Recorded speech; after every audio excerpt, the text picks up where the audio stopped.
এই মুহূর্তে আপনাদেরকে দেখাতে পারছি যে আজকে যে যৌথ পদযাত্রা এবং স্মারকলিপি প্রদান কর্মসূচি ভারতীয় দূতাবাস অভিমুখে সেটি আনুষ্ঠানিকভাবে শুরু হয়েছে মিনিট পাঁচেক হলো এবং নয়াপল্টন কেন্দ্রীয় কার্যালয়ের সামনে থেকে শুরু হয়ে এটি এখন শান্তিনগর অভিমুখে যাচ্ছে। বলে রাখি যে এই যে প্রতিবাদী পদযাত্রা, এই পদযাত্রায় কিন্তু যুবদল, স্বেচ্ছাসেবক দল এবং ছাত্রদল এই তিনটি সংগঠন একত্রিত হয়ে আজকে এই পদযাত্রার আয়োজন করেছে এবং এই যৌথ প্রতিবাদী পদযাত্রা ভারতীয় আগ্রাসনের বিরুদ্ধে তারা বলছেন যে আগরতলায় সহকারী হাইকমিশনে যে ন্যাক্কারজনক হামলা হয়েছে সেই হামলা জাতীয় পতাকা অবমাননা এবং বাংলাদেশের সাম্প্রদায়িক দাঙ্গা বাঁধানোর যে ষড়যন্ত্র, সেই ষড়যন্ত্রের প্রতিবাদে তারা আজকে এই যৌথ প্রতিবাদী পদযাত্রার আয়োজন করেছেন এবং স্মারকলিপি ভারতীয় দূতাবাস বরাবর গুলশানে তারা পৌঁছে দেবেন। আমরা এখন পর্যন্ত জানতে পেরেছি এই পদযাত্রাটি রামপুরা পর্যন্ত অর্থাৎ বাড্ডা পর্যন্তও যেতে পারে সম্ভাব্য। তারপর সেখান থেকে একটি প্রতিনিধি দল তারা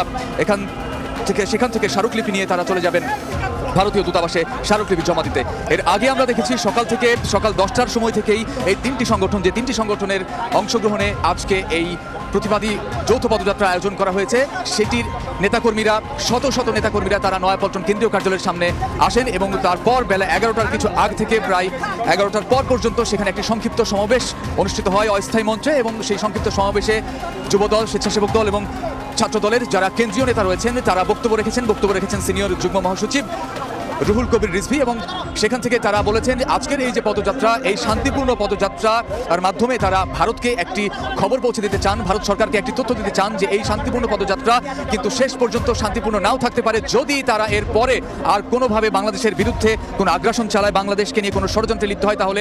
এই শান্তিপূর্ণ পদযাত্রার মাধ্যমে তারা আজকে একটি তথ্য দিচ্ছেন যে এরপর কিন্তু প্রতিবাদের ভাষা ভিন্ন হতে পারে বলে নেতাকর্মীরা এখান থেকে বলছিলেন। তবে আজকের এই শান্তিপূর্ণ প্রতিবাদী যৌথ পদযাত্রা শেষ পর্যন্ত রামপুরা এবং বাড্ডা যে এসে